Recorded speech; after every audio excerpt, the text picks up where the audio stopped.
Lot to live up to. So I'm really excited to be here with our panelists. Rana Foroohar is a business columnist and associate editor at the Financial Times, and also an economic analyst at CNN. Her new book, Homecoming: The Path to Prosperity in a Post-Global World, argues that the reign of globalization as we've known it is over, and it predicts the rise of local, regional, and homegrown business. Beth Baltzan is a senior advisor to the U.S. Trade Representative. She previously worked on banking oversight in the wake of the financial crisis, and she was also a fellow at the Open Markets Institute. And Julius Krein is the editor of American Affairs, a quarterly policy journal. So, as I said, really pleased to be with you all. And in thinking about how to frame this panel, it struck me that it's become kind of a truism at this point to say that the COVID-19 pandemic and the war in Ukraine have prompted a reckoning with global production and the international financial architecture. But I think what's made these recent crises so transformative was not so much the shocks themselves as the way that Western governments have mobilized to manage and respond to them, from unprecedented sanctions on Russia to major subsidies and state planning for domestic production. Over the last 2 years, we've seen a massive break with the laissez-faire orthodoxy in manufacturing and trade. The White House championed 3 major federal spending bills: the Bipartisan Infrastructure Act, the CHIPS and Science Act, and the Inflation Reduction Act. Taken together, these are an opening salvo in building a new American industrial policy, and other countries have taken notice. In what seemed like a somewhat delayed reaction to the IRA, kind of recently, Europe has been scrambling to stand up its own industrial policy response. There's now talk of permanently loosening state aid rules in the EU. And Indonesia is looking at setting up an OPEC alliance for battery metals like nickel. There are all sorts of sort of regional alliances being struck around production. These big changes have been possible because war and similar crises expose the normally concealed hand of the state in steering investment towards productive ends. During the pandemic, we saw routine shortages of critical goods, from industrial inputs like lumber to essential consumer goods like masks and baby formula.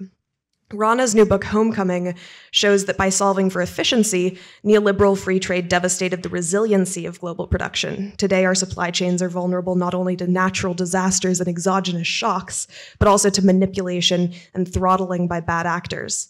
So I want to ask the panel about their vision for building more resilient and even redundant supply chains so that critical resources aren't concentrated in a few choke points. Analysts at the Open Markets Institute have also argued that there's major risk that China could weaponize its position as the key node in global production, using Western dependence to coerce the US, for example, to retreat in the case of a Taiwan invasion. I'm curious how the US can reindustrialize and invest in its independence without provoking retaliation or intensifying conflict with its rivals. And I guess my first question is just kind of to set the scene and describe where this opening gambit by the Biden administration has left us. Maybe Rana, would you tell us about the state of play in American industrial policy? How likely is this recent legislation to actually revive domestic manufacturing? What did IRA and CHIPS leave undone? And are we actually entering a new period of decoupling from China, or is all the talk of deglobalization just talk? Whew. Okay, that's a lot, but I'm going to try to frame it. Really happy to be here, especially with you, Lee. I think that the Biden administration is going to be remembered in the same way, frankly, the Reagan administration was remembered, as a tipping point to a new economic era.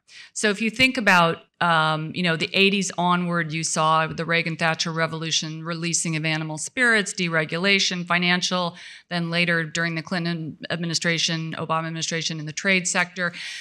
This didn't all happen at once, right? You first had a building sense that the old economic paradigm wasn't working. Then you had a new narrative, which if you think back to Reagan, that was kind of, maybe the big speech that he gave when he was still governor in 1976. Then you see the administration coming in. Then you get first financial deregulation, then trade deregulation. I lay all this out because I want people to understand that we are part of a process that I think is still in the first or second round. But what I think this administration has done incredibly well, and then I'll break down some of the policy issues, is set a new narrative. And I have always thought that the work, not wealth narrative was just very profound. I'm kind of interested that that phrase doesn't get a lot more attention than it does in the media, because what it's saying in very simple terms is We are no longer going to have an economy built solely on asset price inflation. We are going to have a more balanced economy that's about consumption and production. I mean, these are profound things. Then you can go to the executive order saying, you know what, Bork is done, trickle down is done. We're going to think about more than just raising share prices and lowering consumer prices. And then you start to see those things really playing out in practical terms in antitrust in all the ways we've been thinking about, but also in things like, the share buybacks, and the pushback against share buybacks, from the administration, in the encouraging of not just union labor, but a discussion, which I'm sure Beth will get to, in trade circles around really making sure that U.S. standards of labor and environment are carried through in trade negotiations, particularly in newer areas of trade negotiations like services. That's like a huge action point. So frankly, I look out and I think, I can't believe how much the administration has done. Now, one thing I will also notice, though, as I travel around swing states, red states, one thing that I'm hoping, as some of the fiscal stimulus money, the infrastructure money, the IRA money starts to funnel through, is that you'll get more of a felt experience of all this at the grassroots level, and that we'll then be able to get a clear narrative, an easy to explain and understand narrative that is saying, yes, this new envisioning of a different kind of economy is working. Just to pick up on that last point about the felt experience, globalization was certainly experienced in really regionally concentrated ways. It hit some parts of the country really intensely and seemed to not even touch others, or even maybe benefited the coasts, Silicon Valley and Wall Street. Maybe talk about the regional effects of reshoring, if you think that's happening. And also, maybe to my last question, there's all this talk about deglobalization. Where is it showing up? Do you see it yet in the macro picture, or will we have to wait a decade before, while these factories open? Okay, so let me take those questions in two baskets. First, the first question about where did globalization hit or not hit hardest? Again, a very profound question. It is amazing to me that in economic circles, place still doesn't matter. When people are plugging in the algorithms at policy levels on, if we just create X number of jobs, the economy will be fine. They don't think about what's it like to create a job in Austin versus Frankfurt, Indiana versus Chicago versus the US. That's changing now. I mean, there's some really great academic work done by people like Danny Roderick and Gordon Hanson and David Dorn and those folks that are kind of really digging into how does growth happen in different regions. But suffice to say, place does matter. I mean, not only did place matter because, and this is true not just in the US, but in many developed countries, certain areas where the industrial commons was heavily located were hit far, far harder than other parts of countries. You may have gotten wealth at a global level or at a national level, but you got extreme inequality, which then, of course, leads to political dynamics, which then lead to economic dynamics. I mean, that's kind of what we've been getting at this entire conference. The economy is not a number that you can, shrink and predict in the very linear ways that we've been taught to believe, and that it's still being taught in MBA programs. So that's point number one. Point number two, yeah, absolutely, reshoring is happening. Reshoring is, I'm not quite sure about the language, localization, a kind of a new burgeoning of industry, a coming together of industry and services. All that's been happening for some time now. In fact, even before, if you go back, pre-Trump, pre-China, made in 2025, I spoke to many CEOs that were beginning to kind of look at the old cheap capital for cheap labor arbitrage and say, does it make sense to tote shoes and light fixtures and spend all that fuel and all those carbon emissions from the South China Seas, where it's becoming more politically contentious and you have rising labor costs? Does that make sense anymore? Maybe not. We're going to regionalize. You also see entirely new technologies coming online that make localization more possible. Additive manufacturing, which we'd need a whole other conference to talk about. 3D printing, I think that's going to be huge. So the entire nature of trade is changing. That's now, because of the geopolitics and some of the administrative acts like the CHIPS Act, supply chain evaluations, et cetera, it's happening at the higher end.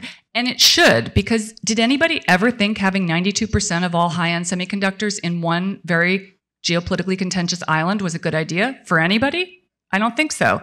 But that's what neoliberalism brought us.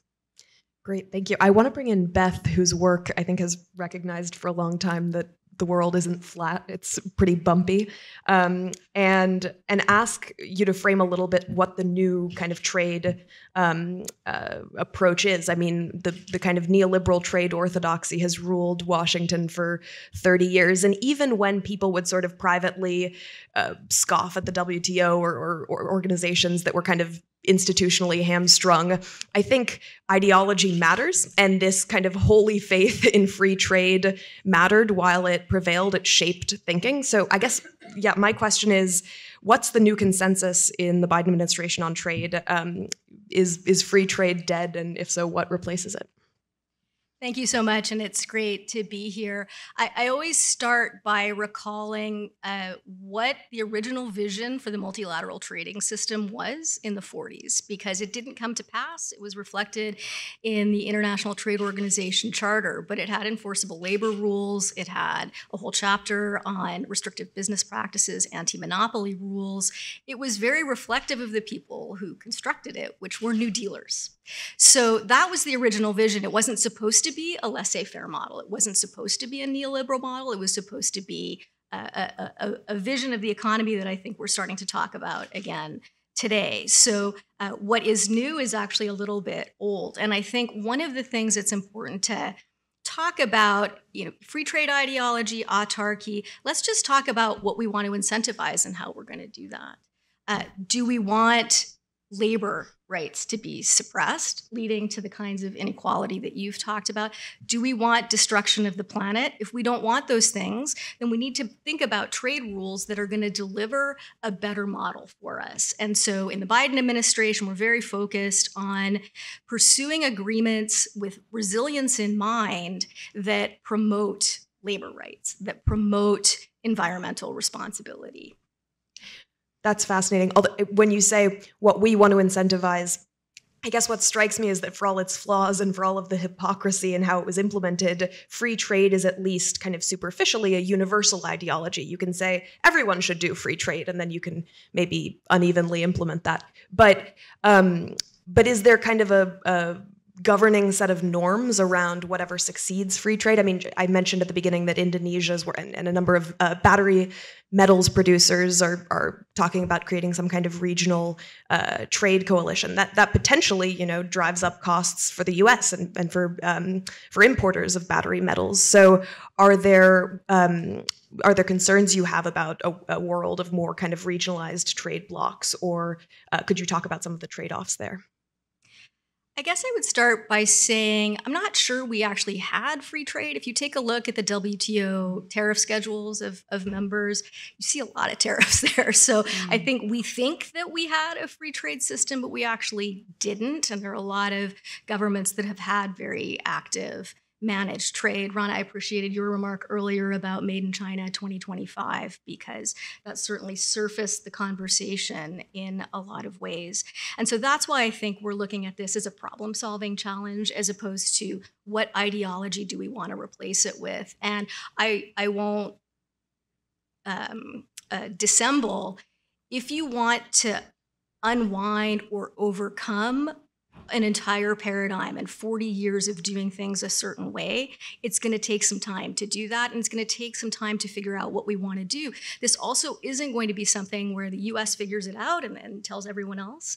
This is something where Ambassador Tai is very clear in wanting to work with other governments, understand how they're looking at these same challenges and how they want to solve for these problems. One thing I do want to say, I think one of the premises of the promises of freer trade was that we were somehow achieving perfect competition. And one of the things we saw with the pandemic, and Ukraine, of course, Barry has been writing about this much longer than that, but we didn't end up with perfect competition. We ended up with very, very concentrated supply chains. So I think we need to dig into some of those assumptions so that we can move away from that towards something that's pragmatic and delivering results for our people and the planet and our national security. Great. Julius, American Affairs has published on industrial policy for a while now, since before it kind of came roaring back, and from both sides of the aisle. Would you talk about the bipartisan potential for some of these initiatives? Thank you. Yes, there's certainly people who have been doing industrial policy work for much longer than I have, but I can say that we were doing it before it was cool. I think there's already been a lot of bipartisan support for industrial policy already exists. We've already seen it in part with the CHIPS Act. And there's certainly pockets, perhaps even growing movements of people in the Republican coalition, of people on the right who are very interested in these topics. I think, speaking frankly, what has been missing to date is not so much the intellectual side of the discussion, which perhaps surprisingly, I would say, the more pro-industrial policy side is perhaps even one. Where there is a large gap, however, is in what you might call the industry side. There really has not been a concerted industry lobby, particularly one with credibility in the Republican coalition, that has been a real champion of these issues. As we saw with chips, for example, when you have a strong lobby, the Semiconductor Industry Association, the universities, they tended to get what they wanted. Where you didn't have a lobby, a number of the other initiatives and ideas that were part of the various CHIPS precursor legislation, a lot of that disappeared. And so I think in looking at the politics of it, it's less about the partisan ideological struggle and perhaps more about the industry alignment or lack thereof.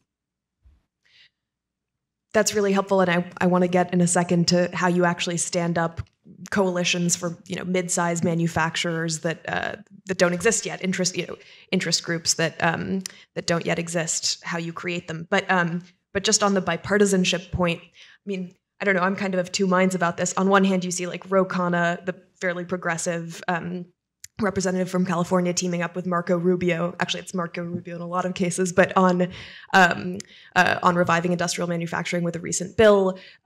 Senator Warren partnered with Rubio on looking into pharmaceutical outsourcing and how to, I think, reshore some pharmaceutical manufacturing.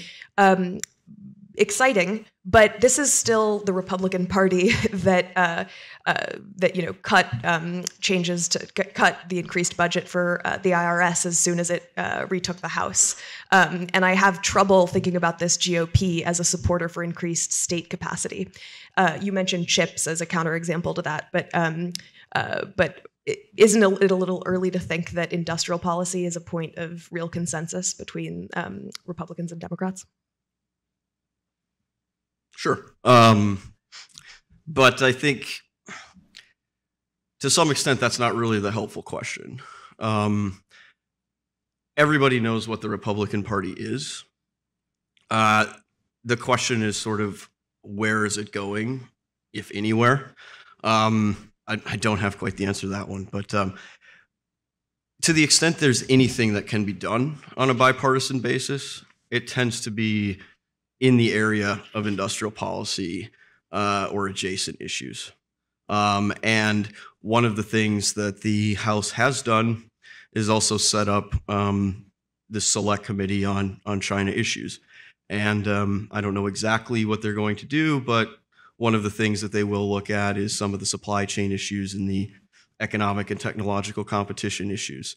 So I'm not going to sit here and predict that you're going to have a real strong Republican leadership effort on industrial strategy in the immediate term. But I think there is a lot of legislators, of senators, of congressmen who could be part of a coalition, potentially in a reasonable time horizon. And longer term, who knows? I think in the last panel, I heard discussion of Biden, or the last comment, Biden and Reagan. I would look at it in a way, because neoliberalism, most historians will tell you, deregulation started with Carter, even before that, and then Reagan took it. And just as important to Reagan was Clinton, who really consolidated it from the Democratic side. So in a way, Trump kicked this off, wittingly or unwittingly, chaotically or not. I would say the Biden administration is carrying the baton far and away, more than any particular Republican politician right now, more than the Trump administration did, though they did some real things, particularly on trade. But going forward, who knows? And the consolidation of these things it has to be bipartisan for it to really be successful.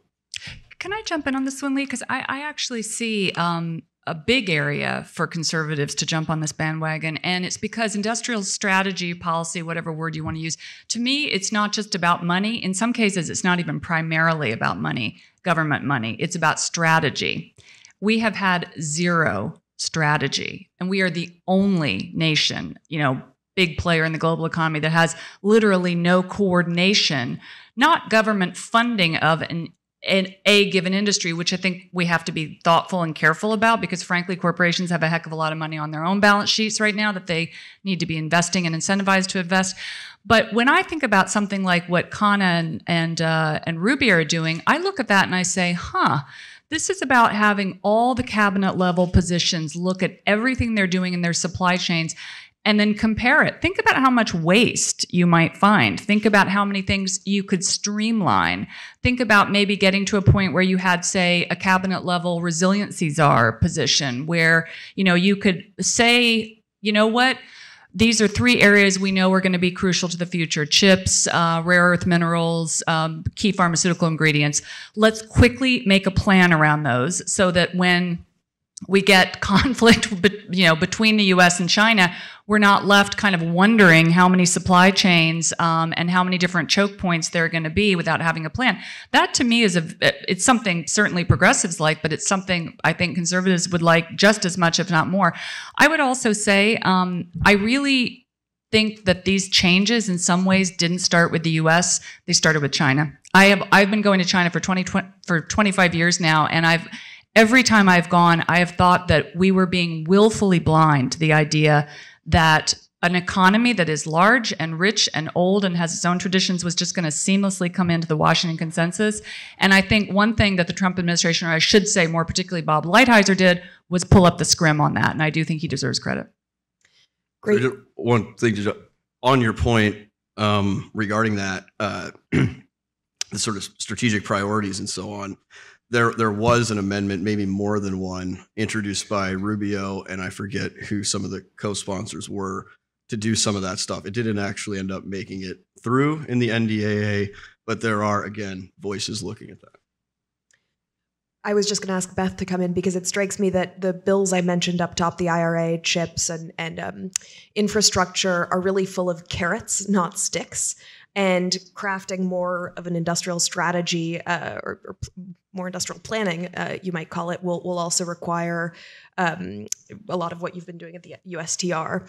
And I'm thinking in particular of like the foreign direct product rule and other moves on tech and ensuring resiliency there. But maybe you could talk a little bit about sticks as opposed to subsidies.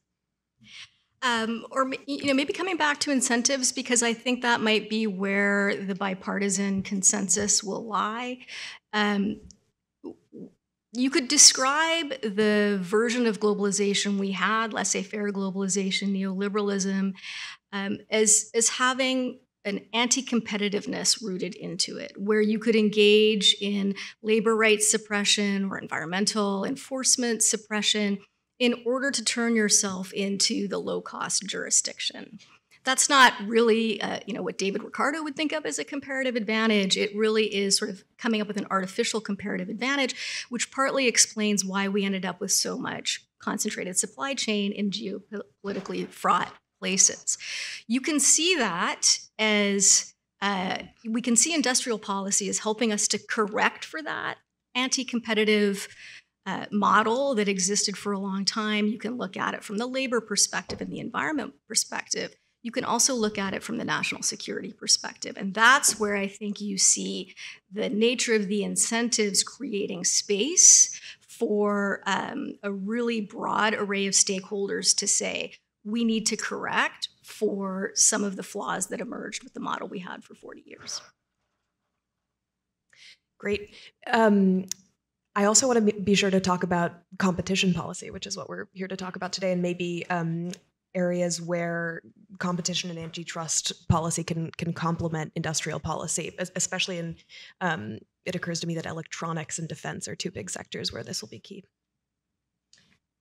maybe Rana. You want me to jump in? So for sure, I mean, when I think about supply chains and choke points, and why they occur because the economy has, particularly since the 1990s, been increasingly siloed, increasingly monopolized. I mean, this is data you can easily find. I've written a gabillion columns about it. You start to get a superstar effect in most industries, some more than others. Electronics components, technology amongst the highest levels of concentration. And that's because of the neoliberal economic philosophy that says reduce your costs at all times. Labor is a cost, not an asset.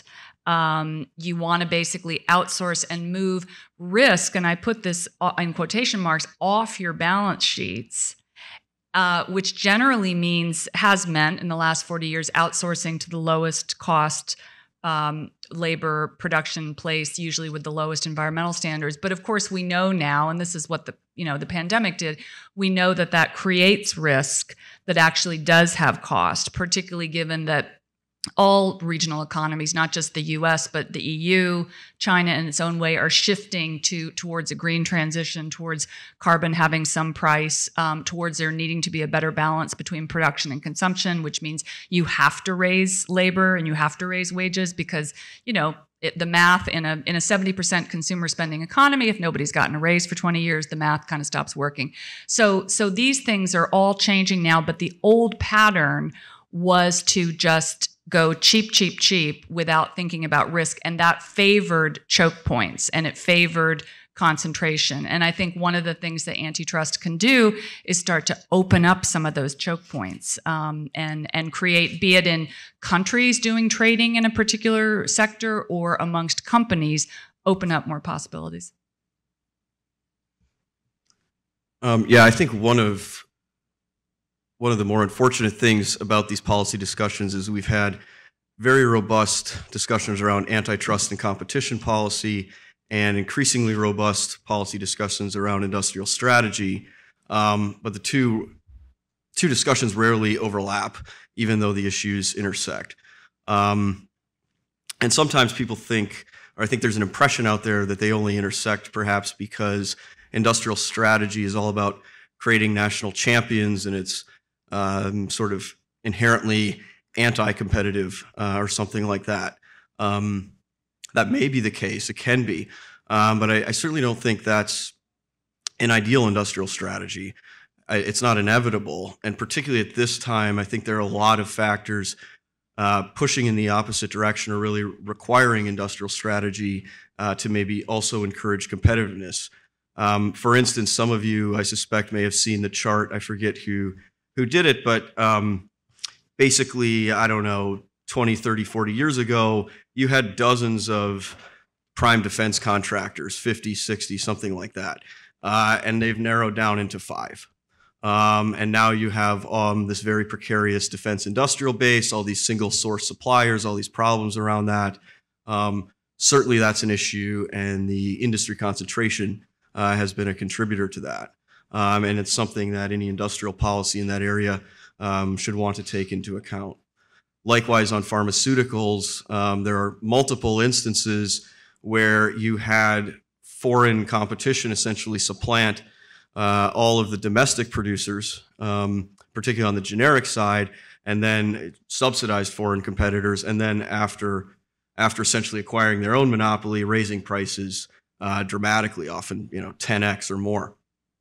And actually, I think it's one of the kind of paradoxes of neoliberalism, perhaps. The line was always you never want to do anything to block foreign competition because that only hurts you in the end. Meanwhile, domestically, everyone was cheerleading or excusing industry concentration, consumer welfare standard. Don't worry about that anymore. Not a big deal. And perhaps in the new paradigm, I think hopefully we'll see something go in the opposite direction, where we have a much less doctrinaire, a much more prudential and strategic approach to trade, might also create a lot more space for domestic competition. And one more quick point is that just in general, successful industrial policies almost always incorporate intentional competitive or market mechanisms. The classical example is sort of the East Asian industrial models, export models. There would be monitoring of a company's success on the export market, and if they were doing well and taking share, they would get more subsidies, and if they weren't, they would get less. That exact model is not going to work in the U.S., but certainly some form of competition will be vital to ensuring that these industrial policies succeed and are not just subsidizing the so-called zombie companies. Can I jump in and just, someone on the previous panel had said, and I think that Elizabeth Warren did a good job of kind of putting real world details on some of this. And so let me, in that spirit, maybe offer up a case study that I think would be an interesting way to think about the intersection and maybe build on what you're saying, the intersection between national security, industrial strategy, competition policy. When the pandemic hit, I was actually reporting my book. And so I started looking at various supply chains. One of them was the textile industry. And textiles obviously became really important really quickly because we had no PPE. Why did we have no PPE? Well, because of a confluence of things that happened in our neoliberal economy over the last 40 years. So China comes into the WTO in 2001. The entire textile industry goes abroad. What's left tends to be moved from Northeast to right to work states in the South. So you've got a very highly concentrated sector in 2 states. When the pandemic hit, the cost of making a US mask was 30 cents. The cost of making a Chinese mask was 3 cents. Now, that's dumping because the raw materials even then would have been 5 or 6 cents. So that's problem number one. But then you get a security issue, and a kind of a legitimate security issue in my mind, because if I'm Beijing, I'm thinking, yeah, I need my PPE. I'll have that back, please. So the US is left with not even knowing where the PPE is, how much yarn do we have in the country? Because guess what? We downsized all the very inexpensive data bureaus within the government that would have tracked those things. So this isn't even about subsidizing a chips industry. It's about knowing how much raw materials you might have on hand. So I went down to the Carolinas. I talked to these suppliers, which interestingly, were a real Darwinian case study in how good American manufacturing still can be, because the people that are left after that kind of hollowing out are incredibly efficient, incredibly productive. So they start making masks at the beginning of the pandemic. They stop making T-shirts kind of on their own and eventually negotiate through their lobbying bodies to get a federal contract underwriting 25% of production. So they now have an incentivized reason to keep making those masks rather than just going back to T-shirts and having, the government have problems getting in more Chinese masks. During the process of iterating that manufacturing, the cost of a U.S. mask comes down from 30 cents to 10 cents because that's what happens. And, as somebody that grew up, my dad ran factories. I grew up on factory floors. I can tell you economists know nothing about innovation. They truly know nothing about and I doubt many of them have even set foot on a factory floor. People get better by doing things. It's Malcolm Gladwell 101. So we now have a cost divergence, 10 cents let's call the real sense of a Chinese mask 6 cents. It's not that much. Not that big a deal. It just took a few tweaks. It took some companies that were actually working together because they're in a community. They're smaller. They tend to be private, often family owned. So they don't have the big Wall Street pressure quarter on quarter. Communicated with each other, worked with government. It was almost a more Germanic system of public-private partnership during a difficult time. Unfortunately, there were loopholes, thanks to lobbying, in a lot of the state procurement laws, which meant that, oftentimes states don't have to use these masks now, and they can go back to the 3-cent paradigm. But I think it kind of underscores cheap's not really cheap when you really tally the cost up. Well said. Maybe as a last point before we open it up for questions, Rana, you talked about planning and kind of strategic oversight across a number of different supply chains. What's next? What has been left undone by the considerable, really ambitious investments that have been made? I mean, it occurs to me, and I think Barry Lynn often has emphasized food security and agriculture, chemicals and various industrial inputs, and pharmaceuticals, which have come up several times, none of which were really the subject of the major federal spending that we've seen. So where do you see the kind of holes in the supply chains that we're trying to set back up, and what do you anticipate for the next couple of years? I think that we know pretty much what the strategic lines of supply are. There's about 15 different areas that I think most people, DoD, procurement folks would say, yeah, you want to really make sure that you have multiple suppliers, not just nationally, but amongst allied nations. I think part of the problem is companies. Companies literally do not know where their products are in many cases. And one thing that I am really interested in seeing as we start to map these supply chains, and there's an entirely kind of nascent industry of companies that are actually springing up to do that along with federal agencies, is it's going to be a bit of another scrim that's pulled up on some of the opacity of corporations and what's been happening. You know, where are these supplies? How many of them are actually in violation of U.S. laws, EU laws, all kinds of trade agreements. So I think the more legislation and the more push for whatever reason to uncover some of that, I think it'll be really helpful. Great. Could we open it up for questions from the audience? Wow, we stunned everybody.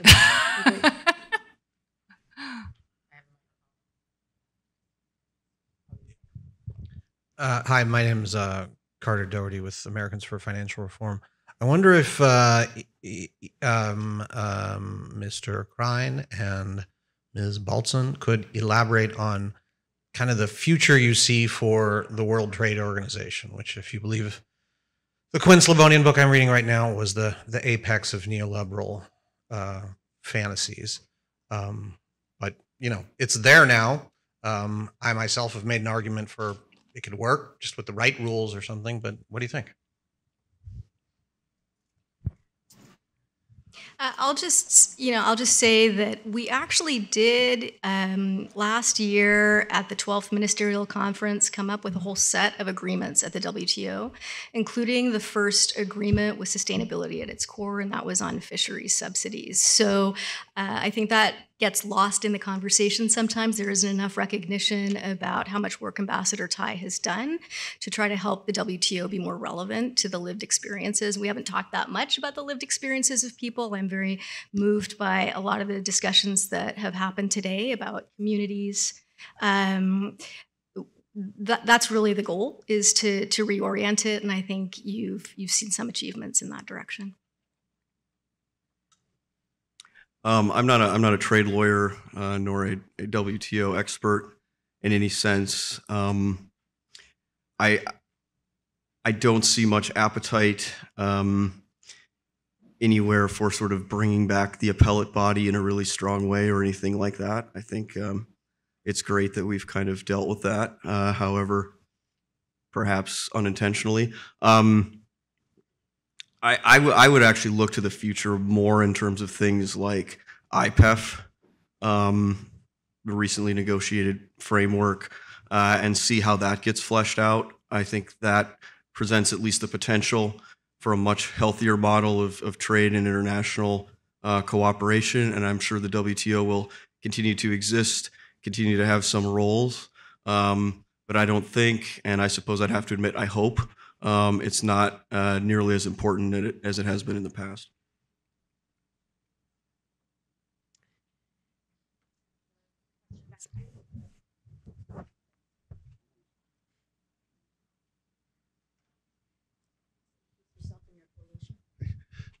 Dave Onsbach, retired, no affiliation.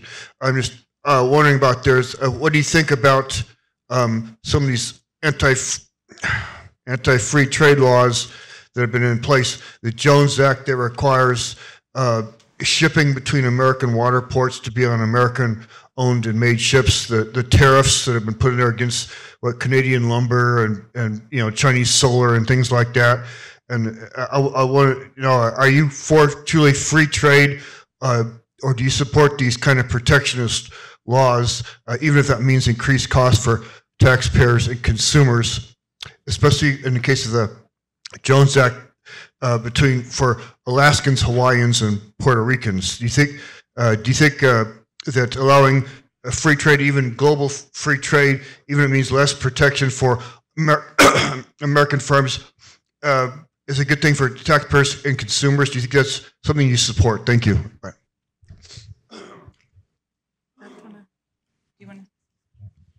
No, I think I've talked a little bit about free trade and whether it does or doesn't exist, and the fact that we're very, very focused on what results we can deliver so that we have a more resilient economy, domestic economy, global economy. And I think that's where the focus is, as opposed to any particular overarching ideology.